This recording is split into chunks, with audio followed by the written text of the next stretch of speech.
E eu fui pesquisar sobre progressão espiritual, caí aonde? Em Santa Teresa d'Ávila. Vocês conhecem essa santa? Conhece assim, né? Só de ouvir falar. Tem gente até que mistura Santa Teresa com Santa Terezinha. São diferentes, né? Mas Santa Teresa d'Ávila, doutora, mestra da oração, ela tem muito a dizer para nós sobre progressão espiritual. Eu vou começar fazendo uma pergunta para vocês. Quem quer progredir aqui? Que bênção, mas progredir em quê? O que vocês querem progredir? Tudo. Quem falou tudo? Em tudo. Que a gente quando está na igreja fica querendo dar uma assim, não, só em Deus. Não, nós queremos progredir em tudo, claro. Nós queremos progredir. Quem aqui quer progredir financeiramente? Levanta a mão. Tem nenhum doido aqui não, né? Graças a Deus. Pode e deve. Agora, tem que entender o progresso. Porque assim, o que é progressão? Porque a gente fala em progredir financeiramente, a pessoa já acha que tem que se morrer de trabalhar e tem que pôr o dinheiro em certo lugar. Não estou falando disso não. O dinheiro pode progredir na nossa vida no lugar dele.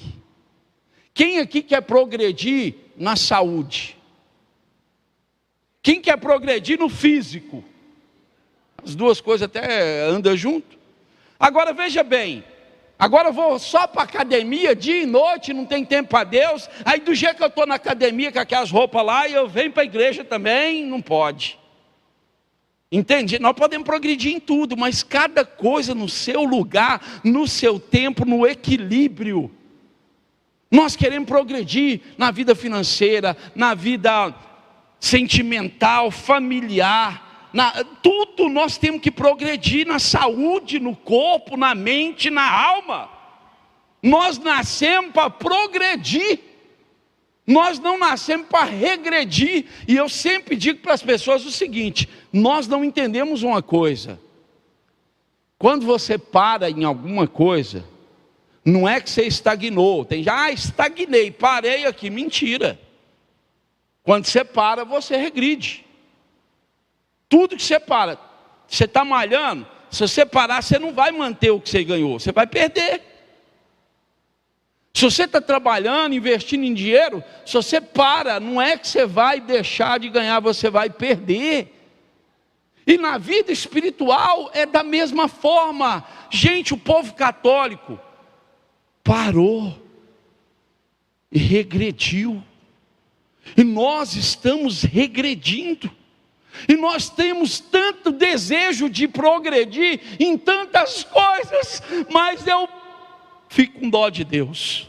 Fico com dó de Deus. Porque os filhos de Deus não desejam progredir nele. Só fala da boca para fora, mas progressão está ligada a atitudes concretas. Tem que ter atitude para progredir.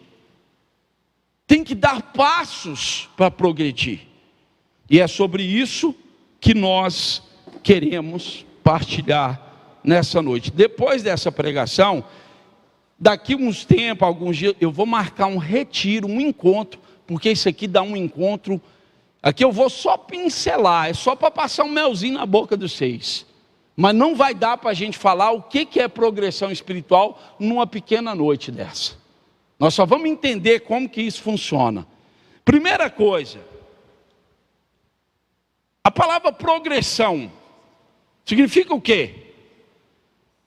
O que é progressão? Crescer?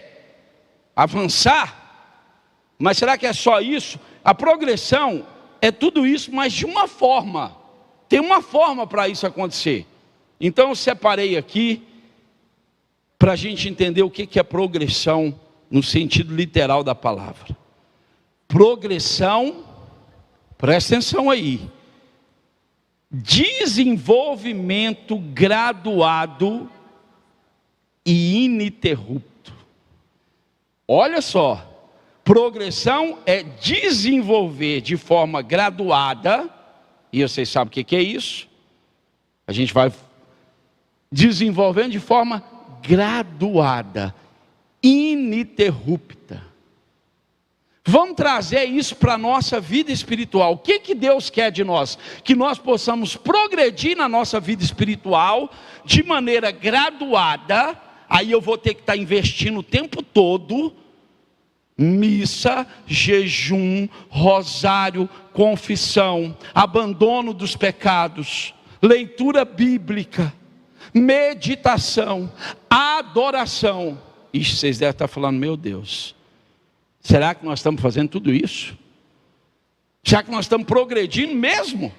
Ou nós nos conformamos? Porque lá em Romanos diz assim, olha aqui para mim, não vos conformeis com este mundo, mas transformai todas as coisas pela renovação do seu espírito. Nós precisamos investir nisso. Progressão é desenvolvimento graduado e ininterrupto. Não pode interromper. Se eu venho no grupo toda segunda-feira, eu deixo de vir uma segunda, o que aconteceu? Houve uma interrupção. Eu venho na missa todo domingo, aí eu deixo de vir na missa por uma desculpa esfarrapada. Houve uma interrupção. Eu rezo o rosário todo dia, aí eu deixo de rezar por causa de uma besteira, interrompi. A leitura, nós estamos interrompendo tudo. Não tem desenvolvimento espiritual dessa maneira. E olha, a consequência disso é muito grave. É muito grave. Então veja bem, hoje é meio que uma formação, então nós vamos estar lendo, nós vamos estar debatendo algumas coisas aqui. Santa Teresa d'Ávila é o quê? Doutora da igreja, e ela apresentou quase que um mapa, que na verdade é o mapa da progressão espiritual, que é o castelo interior. Alguém já leu esse livro? As Moradas de Santa Teresa d'Ávila, que fala do castelo interior. Quem já leu? Quem tiver lido, eu vou fazer pergunta. Ah, então já não leu mais vocês. É assim, meu povo, pelo amor de Deus. Leiam, gente. Procure saber. Doutora da igreja. Ela é co-padroeira da Espanha. É uma grande santa da igreja católica, que trouxe no seu livro, nos seus escritos, as Moradas de Santa Teresa d'Ávila, o castelo interior. Hoje nós vamos descobrir que morada que nós estamos. São 7, viu, Lorena? Daqui a pouco nós vamos rezar pela Lorena também. 7 moradas. Nós vamos descobrir em qual que nós estamos, ou se nós não estamos nenhuma ainda. Aí é grave, hein? Então veja bem, a alma é comparada, a nossa alma é comparada a um castelo com muitas moradas, onde no centro desse castelo, olha aqui para mim, a nossa alma é comparada como moradas. Um castelo que tem muitas moradas. Sabe aquele castelo enorme? Uma vez nós fomos em Campos do Jordão, e aí essa mulher aqui quis ficar num castelo, debaixo de um frio, gente, pelo amor de Deus. E eu entrei dentro daquele castelo, e eram tantas moradas. Quando eu estava lendo sobre isso aqui, eu lembrei daquele castelo. Vários quartos, várias moradas. Mas aqui diz que no centro desse castelo está Deus, está Jesus. Jesus, a nossa alma tem muitas moradas, mas no centro da nossa alma tem que estar Jesus. Ele tem que fazer parte, tem que estar no centro. Isso é progressão espiritual. Progressão espiritual, gente, é o caminho de purificação. Olha para quem está do seu lado e fala, viu? Progressão espiritual é um caminho de purificação. Purificação, iluminação e união com o Senhor. Esse é o mapa da progressão espiritual. Mas não é uma coisa assim só teórica, não. Muito mais do que teoria, nós precisamos colocar isso em prática. Nós precisamos, gente, nós precisamos avançar espiritualmente. Eu estou vendo o nosso povo passar 10 anos sentado num banco sem avanço nenhum, e nem saber por onde, e nem tomar atitude para poder avançar espiritualmente. E nós estamos cada dia mais regredindo, e isso é muito sério. Então vamos lá, base bíblica para isso. Não precisa abrir não, mas anota aí. Lá no livro, no Evangelho de João, no capítulo 14, no versículo 2, diz assim: na casa do meu pai há muitas moradas. E ele ainda fala que vai preparar uma para nós. Então veja bem, ainda na palavra de Deus, no Evangelho de São Mateus, no capítulo 5, no versículo 48, diz assim: sede perfeitos como vosso Pai Celeste é perfeito. A coisa está começando a piorar no bom sentido. Deus falou que existe uma morada. Agora Deus está dizendo para nós sermos perfeitos. Mas quantas vezes vocês ouviram assim: ah, mas nós não somos perfeitos? O que dizer diante disso?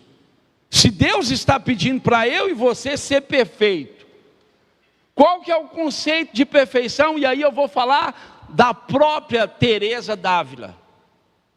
Ela traz uma coisa muito simples que diz assim: a pessoa perfeita, o justo, o santo, Santa Teresa diz isso, não é aquele que nunca caiu. Porque você fala assim: se eu já caí, se eu já errei, então estou fora desse negócio. Não! Santa Teresa explica para nós o sentido de perfeição à luz de Deus, no olhar de Deus. O olhar de Deus para a perfeição é esse que eu vou te dizer aqui. O justo, o santo, o perfeito, não é aquele que nunca caiu, mas presta atenção aqui. É aquele que soube se levantar após cada queda.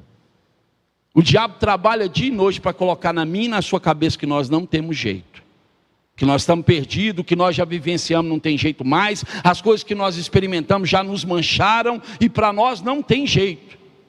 E Deus está dizendo todo dia: se arrependa, se converta, tem jeito para você, por mais que você já tenha 80 anos, se você decidir por Jesus hoje, tem jeito. E aí Teresa d'Ávila vai dizer: ó, o verdadeiro justo, o verdadeiro santo, não é aquele que nunca caiu, mas é aquele que soube se levantar após cada queda. É por isso que a Igreja Católica dá uma salva de palmas para ela, bem forte. Melhor, ela merece mais. Enquanto nós estamos aqui falando, o padre está lá atendendo confissão, ó. Isso é se levantar após cada queda. É lá na confissão que a gente se levanta. A gente se reconhece pecador. Para isso tem que ter humildade, meu povo. E é disso que Santa Teresa d'Ávila está dizendo: sede perfeito, como vosso Pai Celeste é perfeito. Deu para entender o que é perfeição aos olhos de Deus? Não é que não erra nunca, é que toda vez que erra, se arrepende, volta atrás e conserta o erro. Errar é humano, permanecer no erro é burrice. Esse ditado popular ajuda a gente, tem hora. Veja bem, Gálatas capítulo 2, versículo 20. Paulo vai dizer assim: já não sou eu quem vivo, mas é Cristo que vive em mim. Nós já podemos dizer isso? Sabe aquele avanço espiritual, ao ponto de você dizer que não é mais eu que vivo, é Cristo que vive em mim. Isso é soberba? Não. Isso é reconhecimento de uma vida entregue, de uma vida consagrada e no altar de Deus. É isso que o Senhor quer, nada menos do que isso. Está lá na cruz, o que Ele fez foi perfeito, foi pleno, foi total, foi um progresso total de quem entregou a vida, a dignidade, de quem entregou o sangue, a carne, tudo. E Ele não espera nada de nós que não seja isso. Você pode achar que não, que é exagero. Se você achar exagerado, cobra da Bíblia e cobra da doutrina católica, porque são eles que dizem isso, não é o Sérgio. É Deus que está dizendo para nós. Entende? E aí nós vamos falando de Bíblia e vamos para o catecismo. Catecismo da Igreja Católica, no número 2014-2015, no número 14, 20 e 14, 24 vai dizer assim, ó. Confirma que a vida cristã é um processo de santificação e união progressiva com Deus. A vida cristã é um processo de santificação e de união a Deus. Gente, santificação é coisa fácil? Como é que se santifica? Sofrendo. Tem gente que entra para a igreja e pensa que vai parar de sofrer. Esse católico que não quer sofrer, ele tem uma boa chance, uma grande chance de se tornar um futuro protestante. Ele não quer sofrimento, ele só quer bolso cheio de dinheiro, com todo respeito, mas é o que acontece. É saúde o tempo todo, é Deus resolvendo todos os problemas na hora que a gente quer. Ei, olha para quem está do seu lado e diz assim, ninguém põe cabresto em Deus, ninguém domina a Deus, ninguém faz Deus fazer o que a pessoa quer. Entende?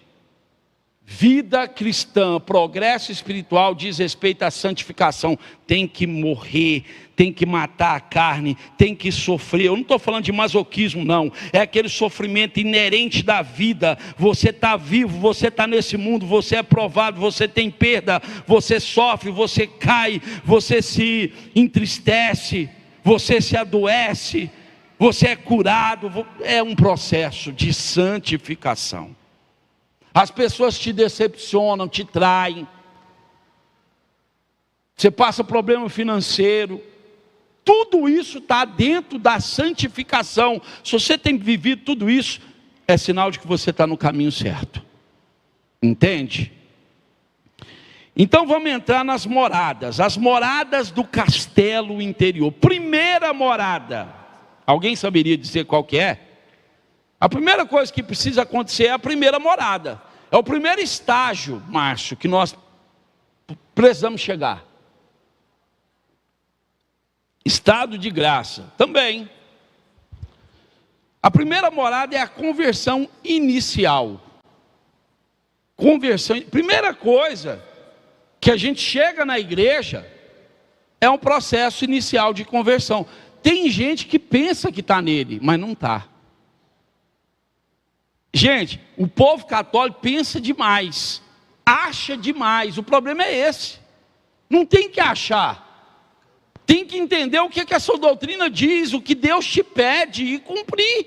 Conversão inicial é o primeiro choque da nossa vida, é a primeira morada nossa. Aqui o cristão começa a abandonar pecados graves, mas ainda está cercado pelas tentações. Sabe aquela pessoa que chegou para a igreja, teve um choque com o Espírito Santo, libertação, palavra nele, confissão nele, e aí ele olhou para a vida dele, tomou vergonha na cara, porque se não tomar vergonha na cara não adianta, e falou, bom, eu não quero mais matar, eu não quero mais roubar. E aí eu já estou falando dos mandamentos, porque confissão diz respeito a pecados graves. A conversão, a primeira conversão diz respeito a pecados graves. Quais são os pecados graves? Quando eu não amo a Deus sobre todas as coisas. Quando eu não dou conta de amar o meu próximo como a mim mesmo. Eu sou aquela pessoa que estou na igreja, acho tudo bonito, mas não sei amar as pessoas, não sei perdoar. Vive em conflito com essas pessoas. Pecado grave. Guardar domingos e festas é aquela pessoa que mata missa o tempo todo. Está em pecado grave. Você sabe que matou missa sem uma justificativa. Tem que confessar para poder comungar. Honrar pai e mãe. Pecado grave, quem desonra. Pecar contra a castidade. Eu pulei um que é importante, não matar. Entende? Não cobiçar as coisas alheias, não desejar a mulher e também o homem do próximo. Vocês entenderam esse negócio aí? Não confunde as coisas não, né, Bruno? São pecados graves.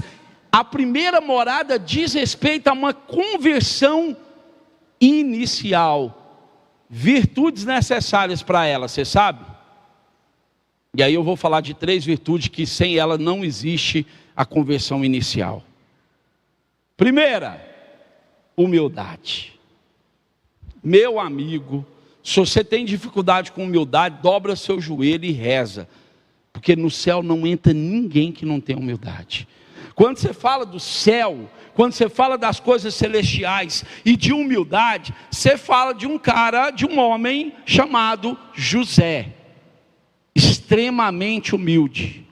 Um dos homens mais humildes que pisou nessa terra.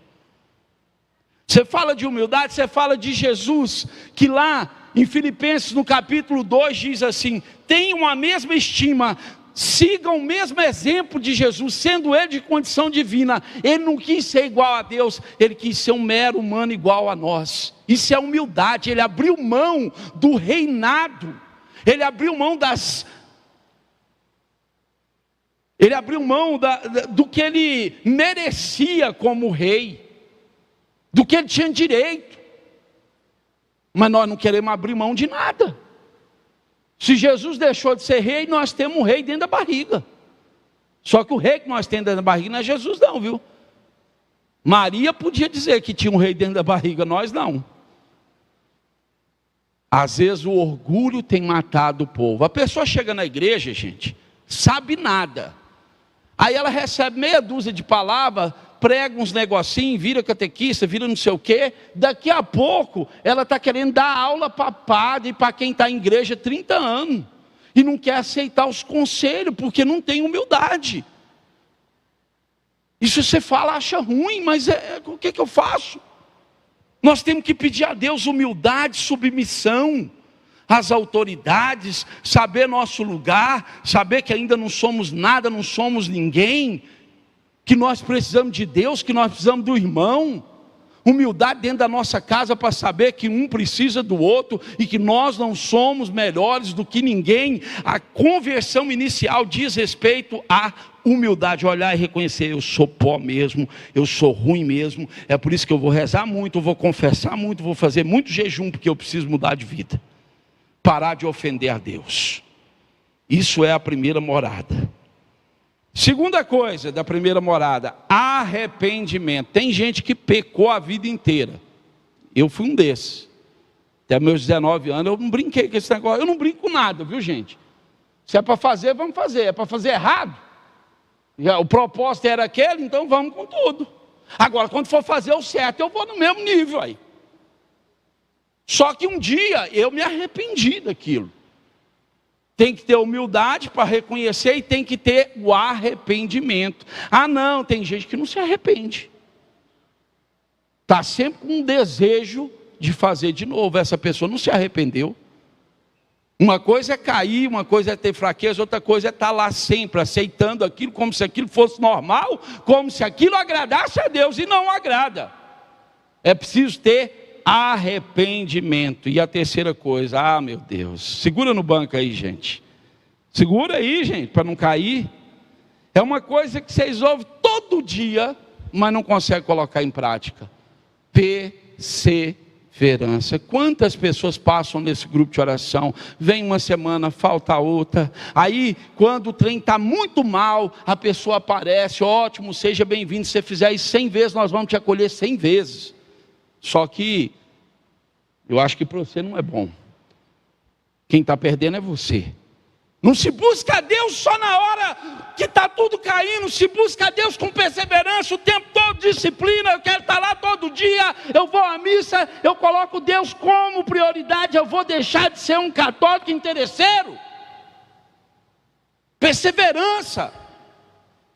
Eu não vou porque eu tenho vontade, eu não vou porque está tudo bem, eu vou porque eu persevero, eu quero Deus, eu quero a minha salvação. E é por isso que a palavra diz lá em Mateus: aquele que perseverar até o fim será salvo. Só aquele que perseverar. O que ficar no meio do caminho não vai. Eu passei uma vida inteira, no último momento afastou, perdeu tudo. É assim que funciona. Catecismo da Igreja Católica. Hoje nós estamos em cima da Bíblia do Catecismo. O início da vida espiritual é a conversão e fé. Está lá no número 1427. Essa é a primeira morada, a conversão inicial. Você abandonar os pecados graves. Como é que uma pessoa está 10 anos dentro da igreja e ainda não abandonou os pecados graves. Ela ainda não chegou nem na primeira morada. São 7. E vou dizer para você, sem medo de errar, quem conseguir as 7 moradas vai para o céu. Quem não passar da primeira pode ter certeza que vai para o inferno. Não é eu que estou dizendo, gente, é aqui, ó. Porque o povo não quer ouvir a verdade, mas é a verdade que liberta, é a verdade que te coloca no caminho certo, é a verdade que te dá progressão espiritual. Quem quer progredir espiritualmente? Ou tem alguém aqui que já falou, não, esse tema é meio difícil, não é para mim não. Tem alguém aqui que quer progredir espiritualmente? Levanta a sua mão e diga eu. Amém. Presta atenção aqui. Vixe, voou. Desliga o ventilador, gente.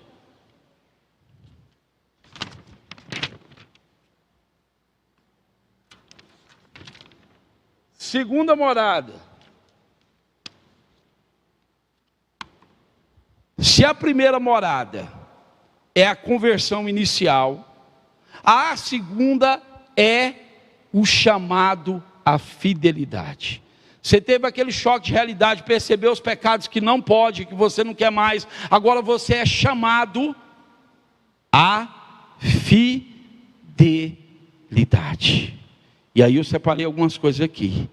A alma ouve mais claramente a voz de Deus. Veja bem, quando você passa da primeira morada para a segunda, você começa a ouvir melhor a voz de Deus, mais claramente, e percebe os obstáculos interiores. Quais são esses obstáculos interiores, gente? Vocês sabem?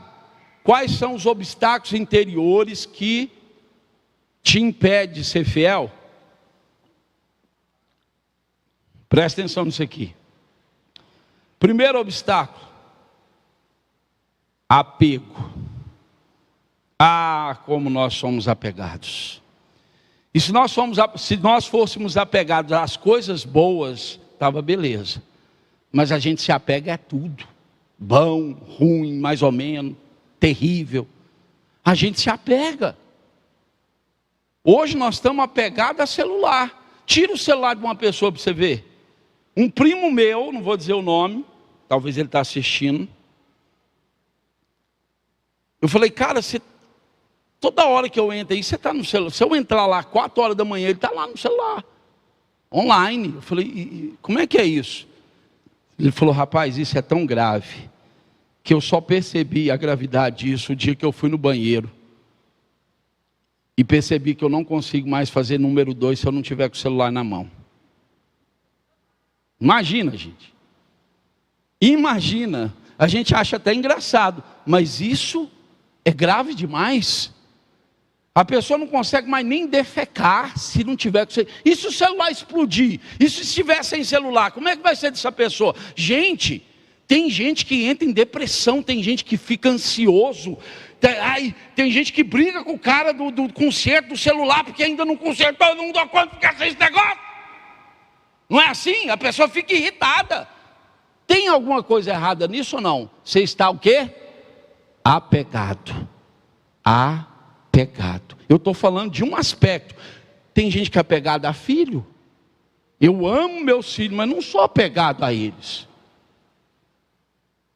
Não pode. Não pode, porque quando a gente se apega a alguma coisa, a gente tem uma tendência a colocar essa coisa no lugar de Deus. Nada nessa vida pode ocupar o lugar de Deus, meu irmão. Nem marido, nem mulher, nem filho, nem dinheiro, nem trabalho, nada. Por isso que não pode se apegar. E nós somos apegados. Segunda coisa, segundo obstáculos, distrações. O celular entra nessa também. O celular foi criado para ser prático, resolver situações, mas ele tem distraído nós. Antes era televisão, aí nós enjoou a televisão, o diabo falou, não, agora vamos arrumar um trenzinho melhor. Eu estou dizendo que o celular é do diabo? Não, do diabo é quem não sabe usar ele. É uma diferença. O celular é uma bênção, tudo é uma bênção, depende da forma que você usa. Depende da forma que aquilo ocupa na sua vida. Quantas distrações nós temos hoje? Eu estou falando de uma, mas quantas coisas nos distrai, nos tira da presença de Deus. Cuidado, viu, gente? Tem coisa de dentro de igreja que distrai nós. A pessoa está firme num propósito com Deus, num grupo, aí aparece um monte de curso, um monte de treino, escambau de Madureira, e ele quer ir em tudo quanto é lugar, e ele não fixa em nada, ele é o cristão macaco, que fica pulando de galho em galho e não se firma em nada. Distrações, cuidado com isso, meu povo. Terceira coisa, terceiro obstáculo, que impede a gente de ser fiel a Deus, o orgulho. Ah, meu povo, se tem uma coisa que Deus detesta, que Deus não tem paciência, é com a pessoa orgulhosa. Porque o que derrubou Satanás foi o quê? O orgulho. Ele era tão orgulhoso que ele quis ser igual a Deus. Ele quis ser maior do que Deus. Sabe aquela pessoa cheia de orgulho? Ela não aceita nada. Ela não aceita correção, não aceita sofrimento. Ela acha que ela é melhor do que todo mundo, que ela sabe mais do que todo mundo, que ela não precisa aprender de ninguém. Aquela pessoa que não reconhece erro. Ela nunca pede perdão, porque ela sempre acha que ela está certa. O orgulho. E o orgulho tem que ter cuidado, porque tem gente que começa a rezar demais, passa a ser orgulhoso.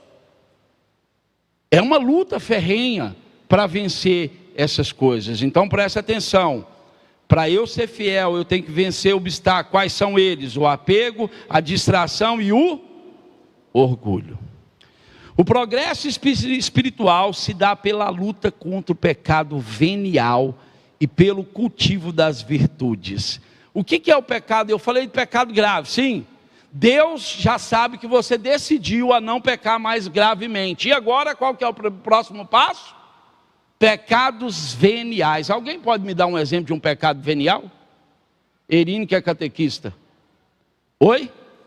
Murmuração. É um pecado venial. É grave? Não, mas é pecado? É. Murmuração. Tem gente que fala que murmuração, porque tem um louvor a Deus, não é? O louvor a Deus está ligado à gratidão. Quando a pessoa murmura, é porque ela é ingrata. E ela está louvando não a Deus, mas o diabo. Reclamar. Vai para trás. Murmuração. Gente, o que você mais encontra a pessoa na porta da igreja. E aí, irmão, como é que tá? As coisas estão? Não, está muito ruim, está tudo ruim, é isso, aquilo, menino dá trabalho, não sei o que, dinheiro, estou cansado. Meu trabalho é difícil. Você tem um trabalho, anta. Tem gente que nem trabalho não tem. A minha mulher é terrível. Você tem uma mulher. Tem gente que está correndo atrás, não acha. Meu marido, você tem um marido, está vivo. Começa a agradecer a Deus, a reconhecer a graça de Deus e a providência divina nas coisas. E larga a mão de murmurar. Erine, me ajuda. Mais um pecado venial que eu quero, Erine.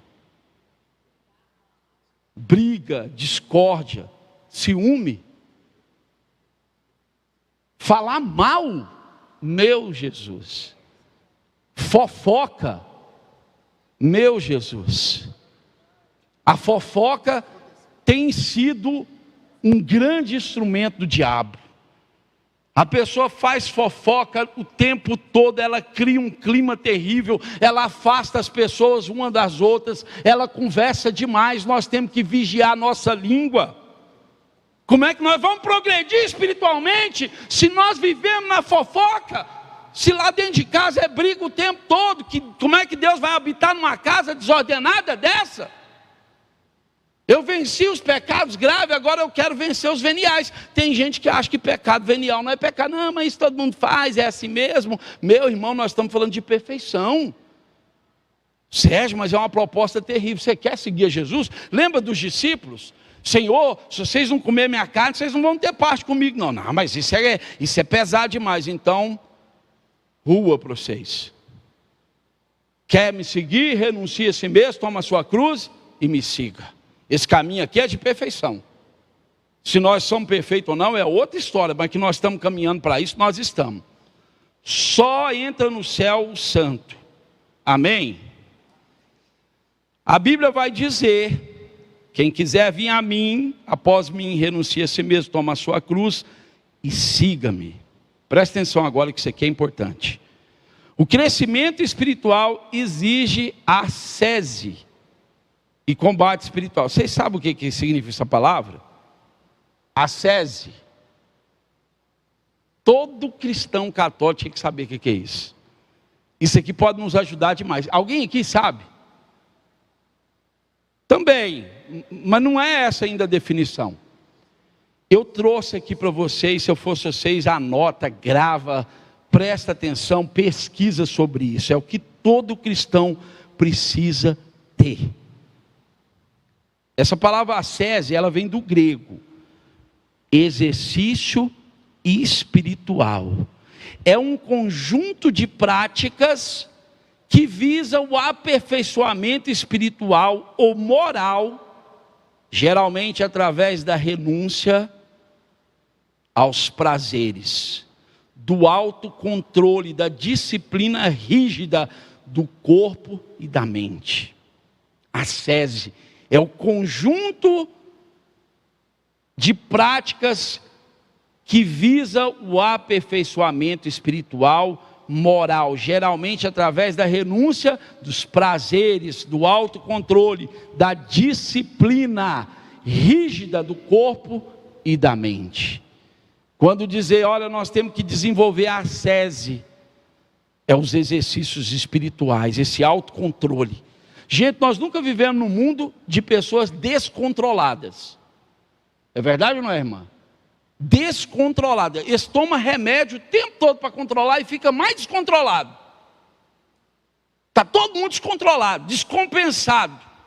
Tem gente que você encontra, eu vi um cara com a mão cheia de remédio. Eu falei, o que é isso, irmão? Não, esse aqui é ansiedade, é depressão, esse aqui... Meu Jesus, quase que eu falei para ele, vai rezar, meu filho. Tem hora que tem que beber? Tem hora que chega no estupim? Tem, mas vamos viver o tempo todo à base de remédio? Pesquisa depois o que o Padre Pio diz sobre a ansiedade. Por que a pessoa fica ansiosa? O que está acontecendo com a alma dela? Eu assustei. Depois vocês pesquisam. Eu não vou trazer tudo mastigadinho para vocês também não.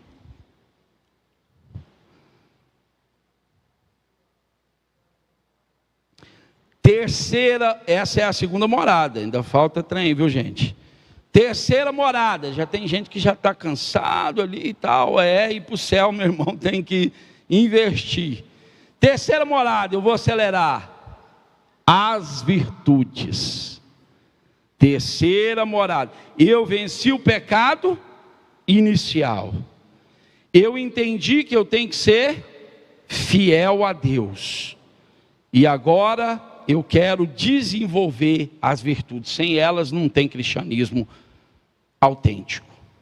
Aqui a pessoa já vive em estado de graça, olha só. Quem chega no ponto da virtude já está em estado de graça. Ele venceu o pecado grave e o pecado venial. Tem como isso, Sérgio? Claro, se não tivesse, Deus não ia pedir para nós, uai. Para que tem Espírito Santo? Para que tem a Virgem Maria? Para que tem Eucaristia? Para que tem confissão? Para que tem jejum? Para que tem rosário? Para que tem adoração? Para que tem contemplação? Escuta. Mas nós não faz. Aí fica impossível. Se fizer, é totalmente possível. Gente, olha aí, tem quem fala, Deus está chamando nós para outro patamar. É mais ou menos o que está acontecendo com o Flamengo. É outro patamar. Entende? Deus está chamando nós para um negócio maior. Para sair dessa vidinha medíocre espiritual. De achar que está tudo mais. Ah não, tá bom, vou levando aqui. Não. Águas mais profundas. É o que Deus quer para nós. Mas ninguém fala disso, Sérgio. Não, mas não fala mesmo não. Porque nós estamos num barquinho remando sem sair da beira da praia.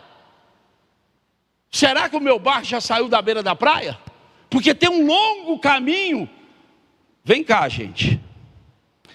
Eu estou falando aqui de mapa. Mapa da progressão espiritual. O que é isso?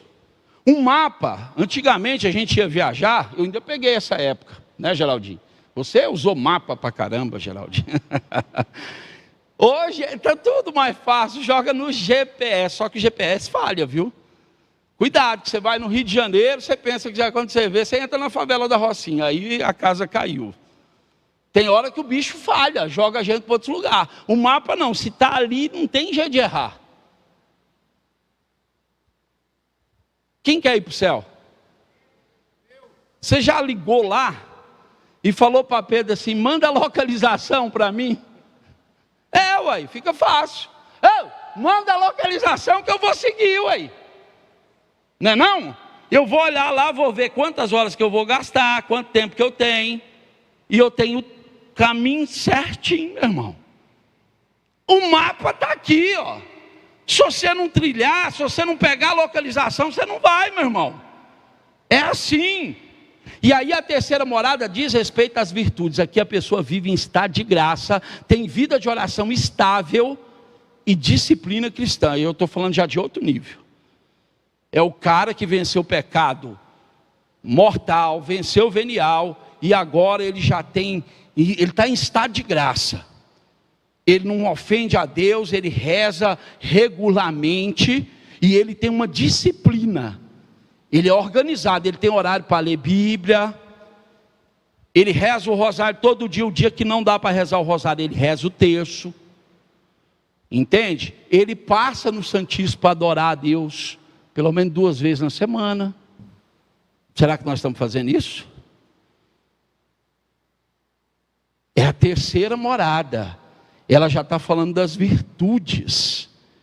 O risco é a complacência, achar que já basta. Deus convida a ir mais fundo. Engraçado que a Bíblia diz aqui na parábola dos talentos, Mateus 25, versículo 14 ao 30, não basta conservar, é preciso frutificar. Lembra que eu falei? Não basta conservar, é preciso frutificar, avançar, progredir espiritualmente.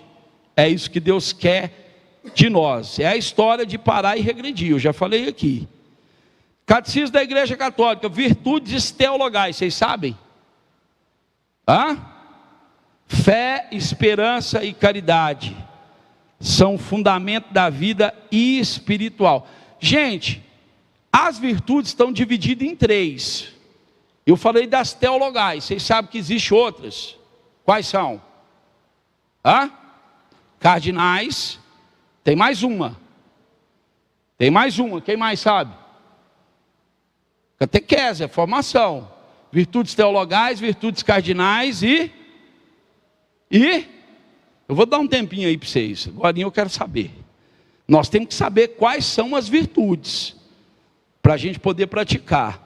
E aí eu separei aqui, presta atenção nisso aqui. O que é virtude? Primeira coisa que nós temos que saber: disposições habituais e firmes para praticar o bem, que regula as atitudes humanas e nos guia, segundo a razão e a fé, para uma vida moralmente boa e para aproximarmos de Deus. Veja bem, para ter uma vida moralmente boa e para a gente estar mais próximo de Deus, nós temos que pôr em prática as virtudes.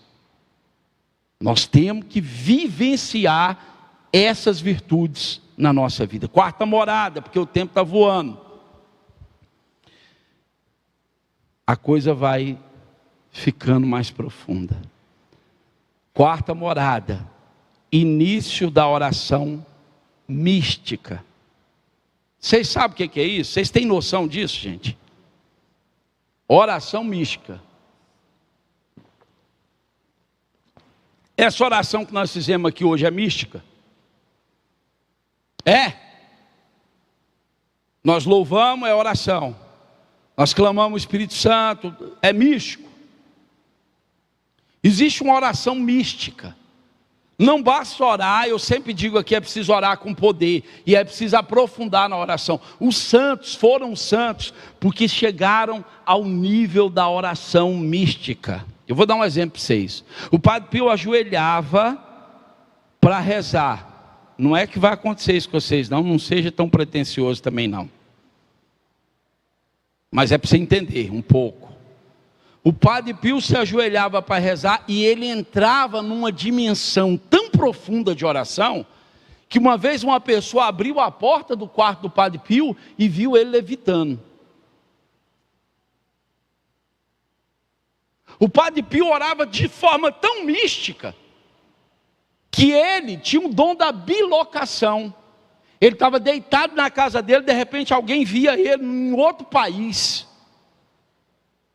Olha o nível que Deus quer, mas não é porque era o Padre Pio não, só porque ele teve disciplina, só porque ele entrou nas moradas espirituais. Gente, nós queremos isso para a nossa vida? Ou a gente quer viver do jeito que nós estamos? A gente pensa que isso não é para nós. Se não for para nós, o céu também não é para nós, gente. Só precisa entender isso. Os santos tiveram experiências místicas, profundas, sobrenaturais. Eu já experimentei isso, gente. Tem coisa que não dá nem para ficar falando para as pessoas, porque elas não vão acreditar. Mas existe algo místico, de você ver, de você experimentar, de você saborear coisas mais profundas, sair do estado normal nosso. O estado normal não transforma a nossa vida, meu irmão. Tem que aprofundar. Mas como que nós vamos aprofundar se nós estamos entupidos de tantas coisas? Essa é a quarta morada. Deus toma mais a iniciativa. Surge a oração da quietude, em que a alma experimenta uma paz profunda, dada pelo Espírito. Não é fruto do esforço humano, mas de graça. Gente, olha aqui para mim. Na oração mística, às vezes acontece isso, você adorando Jesus. Jesus está ali exposto, você está sozinho, você vai contemplando. Aqui no grupo de oração é lugar de louvar, soltar a voz, gritar mesmo, botar para quebrar. Aqui é lugar disso. Na missa não é. E às vezes lá na sua casa você vai ter que fazer um grupo de oração, mas depois você vai ter que ter um momento de quietude, um momento de escutar. Sabe, eu já passei assim 2, 3 horas em silêncio profundo, sem mexer nem um dedo. Não dá vontade de mexer um dedo, porque se eu mexer um dedo, eu vou perder o que eu estou vendo aqui, o que eu estou sentindo, o que eu estou experimentando. Ei! Isso é que mantém as pessoas da igreja. Isso é que faz você ficar 20, 30 anos fiel à vida mística. Nós precisamos desenvolver. Gente, nós adoramos muito pouco Jesus. Sérgio, mas não tem tempo de vir no Santíssimo. Lá na sua casa você pode adorar a Deus, é lógico que é diferente, frente a frente. Mas lá, quantas vezes na roça, à noite, de madrugada, eu fiquei em oração mística, em adoração, em contemplação, em escuta, amando Deus, sabe, experimentando a glória de Deus. Ah, meu Pai, é uma bênção. É uma bênção. Quem não fizer isso aí não vai dar conta de ficar de pé não, viu gente? Bíblia, o Espírito vem e auxilia a nossa fraqueza. Vocês conhecem essa palavra? Romanos capítulo 8, versículo 26. Outro sim.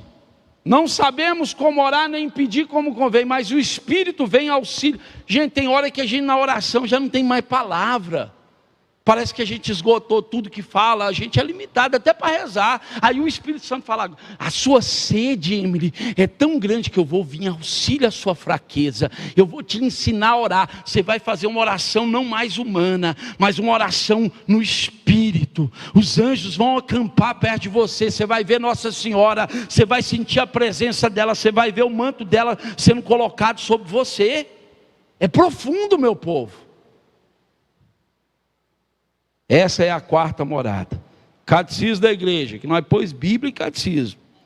A oração contemplativa é dom de Deus. Vamos para a quinta morada? Qual que é, gente? Vocês estão interessados, gente? Ou vocês querem ficar só na primeira, que a segunda e a terceira dá muito trabalho, né? Quinta morada, união transformadora inicial, hein?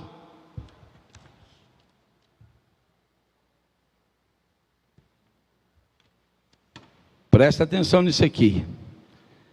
A alma vive uma espécie de depositório espiritual.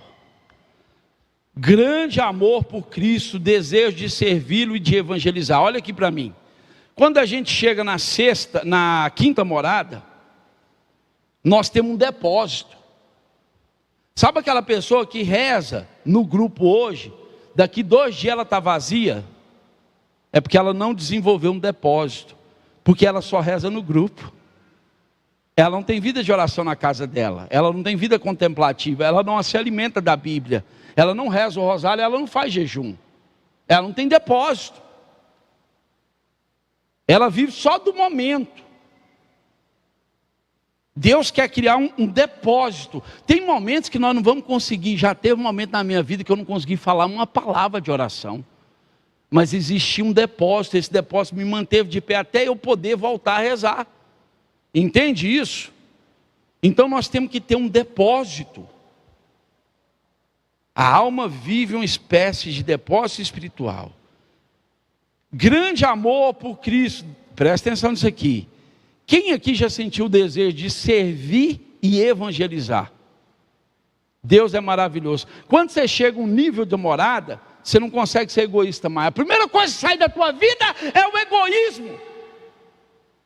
Tem gente que é egoísta porque ele vem na igreja, ele recebe a graça, mas ele não faz nada pela igreja. Ele não faz nada pela evangelização. O amor de Deus, ele vai ficar tão grande dentro de mim que eu vou ter vontade de que as pessoas lá fora também experimentem. Eu amo tanto a Deus que eu sei que Ele tem desejo pelas almas, que eu quero conquistar as almas para Ele. Entende? Essa é a quinta morada. Vocês já estão analisando em qual morada você está. Daqui a pouco eu vou perguntar. Eu quero ver se tem gente aqui que não chegou nem na primeira, que nós já vamos pegar logo é o cinto. Sexta morada, purificação intensa.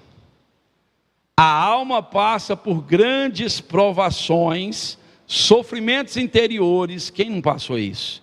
Sofrimentos exteriores e o tempo das noites tenebrosas. Quem já passou isso aqui? Lembra daquela música? Ainda se vier noites traiçoeiras. Ah, meu irmão, quantas noites traiçoeiras, né, Lorena? Quantas noites traiçoeiras nós passamos, né, Clay? Quantas noites, gente. O mundo judia de nós, né? Ainda bem que Deus nos ama. E Deus restitui tudo, viu, Clay? Deus devolve tudo que nos roubaram, meu irmão. E com juro e correção. Pode acreditar, viu, Lorena? É uma bênção. Então na sexta morada é uma purificação intensa. A alma passa por grandes provações, sofrimentos interiores. Lembra, vocês conhecem São João da Cruz? Quem aqui conhece São João da Cruz já leu alguma coisa dele? Você vai saber do que eu estou falando. Esses sofrimentos não são castigo, mas configuração ao Cristo crucificado. Quando eu entro na sexta morada, às vezes eu vou sofrer, Geraldinho, porque Deus já sabe que eu estou preparado para aguentar algumas coisas. E tem alma lá fora que humanamente não tem jeito para ela. Nós temos que unir o nosso sofrimento ao sofrimento de Jesus e oferecer por uma alma. Entende isso? Olha o que Deus espera de nós, gente. Olha o que Deus espera de nós. A sexta morada é esse sofrimento que não é castigo, mas nós estamos nos configurando a Cristo.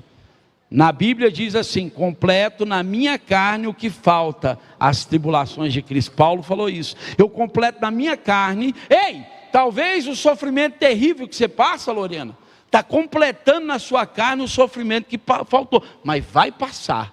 A boa notícia é que vai passar. Nós não ficamos nele. Ele é passageiro. Amém? E a gente sai dele mais fortalecido. Vamos para a última. Sétima morada. Ah, meu Deus. Fica de pé, gente. Essa nós temos que ouvir de pé. Essa nós temos que ouvir de pé. Já vamos ouvir, já vamos rezar. Ei, eu acredito que todos vocês vão chegar a essa morada. Só não chega se não quiser. O mapa está aí. Depois nós vamos aprofundar para entender algumas coisas, tipo escrúpulos. Uma coisa que eu queria ter falado aqui, não deu tempo, mas eu ainda vou falar um pouquinho. Respeito humano.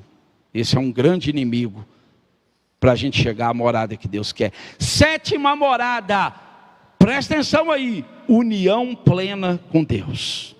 São Francisco de Assis, Santa Teresa d'Ávila, São Padre Pio, São Papa João Paulo II, eu estou falando os que eu gosto. Gosto de todos, mas esses aí, São Sebastião, São Judas Tadeu, São José, chegaram à 7ª morada, a união plena com Deus. A alma chega ao centro do castelo, lá onde está Jesus, no centro. Tem gente que está no castelo, Fabrício, mas ele está no porão. Tem gente que está no castelo, mas está vivendo no porão. A comida boa está lá em cima, mas ele gosta de viver com os ratos, com as pulgas, e por escolha própria. Por escolha própria, ele escolheu estar no porão. Deus não deseja que ninguém viva do porão. Olha para quem está do seu lado e fala: vamos sair do porão e vamos para o centro do castelo, meu irmão. É lá que Deus quer nós. A alma chega ao centro do castelo. Olha isso aqui, meu Deus. O matrimônio espiritual. Você quer casar com Deus? É um matrimônio espiritual. Imagina você casado. Sabe o que é a vida? Aqui, minha esposa está aqui, meu Deus, eu gosto dessa mulher, gente. Eu gosto de estar perto dela, eu gosto de conversar com ela, eu gosto de beijar ela. Tem um monte de outras coisas que eu gosto, mas não vou falar para vocês também não. Vocês é curioso demais. É bom o casamento, não é, Lorena? Eu olho para a Lorena e vejo tanto que ela ama o marido dela. É bom demais, gente. Imagina um matrimônio espiritual. A 7ª morada, a união plena com Deus. Aqui se vive uma união indissolúvel. Olha o mais bonito ainda, é um casamento que não acaba. Não tem separação nem traição. É permanente com Deus. A pessoa se torna verdadeiramente santa, instrumento dócil da graça. Vamos para a Bíblia? Timóteo e João. Pai, que todos sejam um, como tu, Pai, estás em mim e eu estou em ti. A ligação de Jesus, do Espírito Santo e Deus. A união trinitária. Oh, aleluia. Nós estamos enxertados em Deus. Catecismo. O fim último da vida espiritual é a união beatífica com Deus. Amém? Quem deseja isso, levante suas mãos para o céu. Vamos pedir a Deus. Vamos pedir a Deus nessa hora.